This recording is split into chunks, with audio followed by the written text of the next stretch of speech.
Et à 19h13 sur Europe 1, c'est l'heure de retrouver l'interview politique. Nathalie Lévy. Oui, bonsoir Aurélie Herbemont. Bonsoir Nathalie. Et vous recevez ce soir le député européen, vice-président du Rassemblement national, Jordan Bardella. Bonsoir Jordan Bardella. Bonsoir. Le Parlement européen appelle aujourd'hui les dirigeants à mettre tous les moyens pour la relance économique du continent lors du prochain sommet virtuel qui se tient la semaine prochaine. Vous êtes d'accord avec la présidente de la Commission, Ursula von der Leyen, qui considère que le budget de l'Union doit être le vaisseau mère de la relance ? Je considère que l'Union européenne est totalement passée à côté de cette crise, qu'elle a laissé de manière absolument lamentable les États européens se débrouiller, qu'elle les a abandonnés à leur sort. Il y a quelques jours, la présidente de la Commission européenne a fait un mea culpa en s'excusant auprès notamment du peuple italien. Pendant de nombreuses semaines, l'Union européenne s'est contentée de faire des tutos pour expliquer aux Européens comment se laver les mains. Elle s'est contentée de mettre en garde les États qui rétablissaient très tôt des frontières, des contrôles aux frontières nationales et avaient anticipé évidemment cette crise. Donc, si vous voulez, le rôle de l'Union européenne a été consternant. Nous sommes aujourd'hui et demain en séance plénière du Parlement européen et l'Union européenne est en train, au-delà des débats qu'il peut y avoir sur le Covid et sur la crise, et alors que le continent est fortement touché et que des morts continuent de tomber par centaines tous les soirs dans les pays européens, de nous faire voter des crédits de soutien à l'immigration clandestine, en voulant voter par exemple des subventions de 350 millions d'euros pour financer des campements, des centres d'accueil pour les migrants en Grèce. Je trouve ça absolument lamentable et révélateur du fanatisme idéologique de ceux qui sont à la tête de cette institution. Le Parlement français, lui, Jordan Bardella, étudie un nouveau budget rectificatif, 110 milliards d'euros au total face à cette crise, avec notamment des primes aux soignants, des aides aux familles modestes. Au Rassemblement national, vous soutenez ces mesures du gouvernement ? Oui, il y a beaucoup de mesures qui vont évidemment dans le bon sens, des mesures qui sont nécessaires. Maintenant, il faut bien que tout le monde comprenne que la situation de confinement prolongé, parce que c'est un confinement prolongé que nous vivons à l'heure où tous nos voisins européens sont aujourd'hui en train d'organiser des déconfinements partiels, que ce soit l'Espagne, l'Italie, l'Autriche, on commence à retourner de manière progressive, sécurisée au travail, avec une démarche extrêmement offensive. En Espagne, on a distribué par exemple 10 millions de masques dans les transports, en Autriche, on en distribue dans les supermarchés.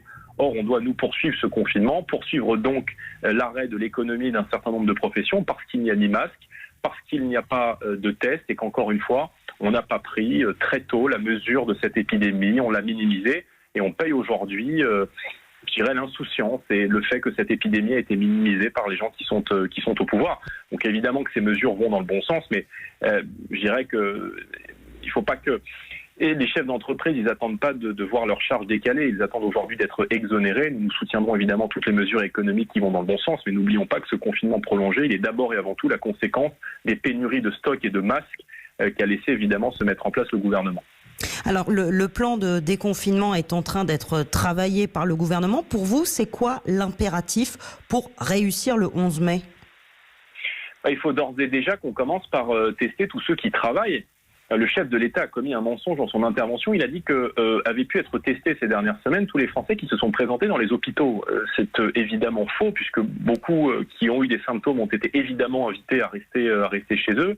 Et si nous ne testons pas d'ores et déjà, et si nous ne profitons pas des 4 semaines qui nous séparent de la première phase de déconfinement pour tester tous ceux qui travaillent, puisqu'il est évident que le virus continue de circuler parmi la population qui est tout de même contrainte d'aller physiquement travailler, tous ceux que Emmanuel Macron a méprisés d'ailleurs, sont les gilets jaunes qui font tourner le pays aujourd'hui, beaucoup de professions difficiles, les caissiers, les policiers, les pompiers, les ambulanciers, les routiers qui sont contraints tout de même de continuer physiquement à travailler, qui sont exposés, eux doivent évidemment être testés en priorité. On ne peut pas se contenter de tester uniquement les gens qui ont des symptômes en sortie de confinement, c'est ce qu'on aurait dû faire il y a bien longtemps. Et quand je vois que l'Allemagne fait 500 000 tests par semaine et qu'on monte difficilement à 30 000 par jour, je me dis effectivement qu'il y a un problème, non pas seulement politique, mais aussi évidemment de lourdeur administrative et bureaucratique de l'État. Et pour vous, voilà, il faut massifier encore davantage les tests. En Allemagne, on est loin aussi quand même d'un dépistage généralisé de tout le monde. Il y a plus de 80 millions d'habitants en Allemagne. Oui, d'accord. Enfin, l'Allemagne s'en sort beaucoup mieux que nous. Gouverner, c'est prévoir. Le nombre de morts est beaucoup plus faible en Allemagne. Encore une fois, l'Allemagne réalise 500 000 tests par semaine, ambitionne de monter beaucoup plus haut, quand nous, on monte difficilement entre 20 et 30 000 pour vous prendre un pays comparable. Mais je veux dire, sur les masques, c'est exactement pareil. On devrait avoir des informations sur le nombre de masques Moi, je regardais l'exemple du Maroc, pour vous prendre un exemple un peu plus lointain. Là-bas, on vend des masques en vente libre à 8 centimes dans les pharmacies et on réalise 5 millions de masques par jour contre 8 millions par semaine en France. Dans la Bulgarie, le pays le plus pauvre de l'Union européenne, on arrive à mettre des masques massivement en vente dans les pharmacies. En Hongrie, on en envoie par courrier à la population. Pourquoi est-ce qu'on n'arrive pas à faire cela? Pourquoi est-ce qu'on n'arrive pas à mobiliser notre économie? Il y a beaucoup d'entrepreneurs qui, au quotidien, qui témoignent dans les colonnes de la presse écrite, de vos confrères, et qui disent « Nous, on peut fabriquer plusieurs millions de masques, mais l'État ne nous répond pas ». C'est le cas notamment de cette papeterie médicale qui s'appelle Damiron, qui a proposé 15 millions de masques par mois, ce à quoi vient s'additionner évidemment beaucoup d'autres initiatives auxquelles évidemment l'État a mis plusieurs jours, voire plusieurs semaines à répondre. Du coup, vous soutenez les initiatives des élus locaux, des présidents de région, des maires qui, eux, ont pris les devants en commandant des masques en tissu pour ne pas utiliser que les masques chirurgicaux qui, eux, sont réservés en priorité aux soignants? Bien sûr, mais je veux dire, ils n'ont pas le choix et c'est dramatique que ce soit aujourd'hui aux acteurs de terrain qui sont démunis par la baisse progressive des subventions dans les collectivités de devoir pallier les carences de l'État.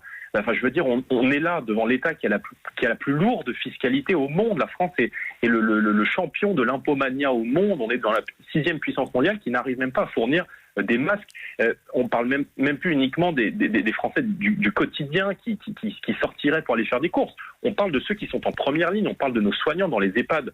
Il y a eu un peu plus de 30 000 morts jusqu'à maintenant. La situation, elle est évidemment 3 000 morts, pardon. La situation est évidemment catastrophique et il y a encore beaucoup trop de soignants qui n'ont pas de masque. Et on laisse aujourd'hui mourir des gens dans les EHPAD. On laisse le virus continuer à se répandre dans les hôpitaux parce que nos soignants n'ont pas les armes pour faire face. J'entendais l'autre jour un médecin qui témoignait dans le Figaro qui vient de débuter et qui disait qu'il porte une blouse de peintre, un masque de soudeur et des gants d'entretien. Donc cette situation, elle n'est pas tenable. Il faut mobiliser une économie de guerre et mettre à profit aujourd'hui en réorientant toutes les industries, toutes les économies qui peuvent produire massivement des masques, des tests et du matériel de protection médicale. Jordan Bardella, le début du déconfinement donc est annoncé pour le 11 mai et ça va commencer par la réouverture progressive des écoles. Le gouvernement explique bien que ce ne sera pas comme avant l'école, comme avant le confinement, pas avec tous les enfants, pas tous en même temps. Est-ce que ça vous rassure ? Absolument pas. Et les dernières déclarations du gouvernement sont très très loin de rassurer les Français. Je critique pas pour critiquer, mais quand lundi soir, le président de la République nous dit retour à l'école le 11 mai, que le lendemain matin, le ministre de l'Éducation nationale, M. Blanquer, nous dit finalement, ça sera pas pour tout le monde, ça sera que par petits groupes et on va vous expliquer, et que le surlendemain, finalement, on explique que l'école sera obligatoire pour tous. Je me dis qu'il va falloir que ces gens-là s'activent, il va falloir se mettre très très vite au travail. Et on ne sortira qu'à la condition qu'il y ait des masques, des tests, du matériel de protection en quantité suffisante. Nous, on était assez hostiles au fait de commencer par la réouverture des écoles. En Autriche, ils ont laissé un mois entre le début du déconfinement et évidemment la réouverture des écoles.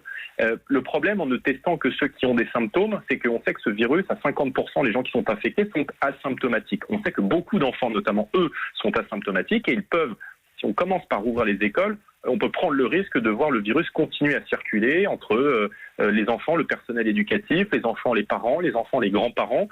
Cela pose évidemment un certain nombre d'inquiétudes auprès de beaucoup de parents d'élèves.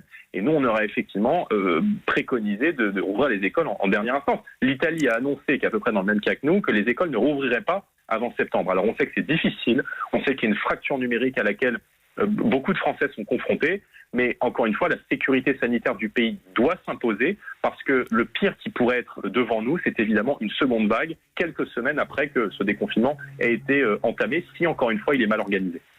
Eh bien, merci beaucoup Jordan Bardella d'avoir été mon invité ce soir.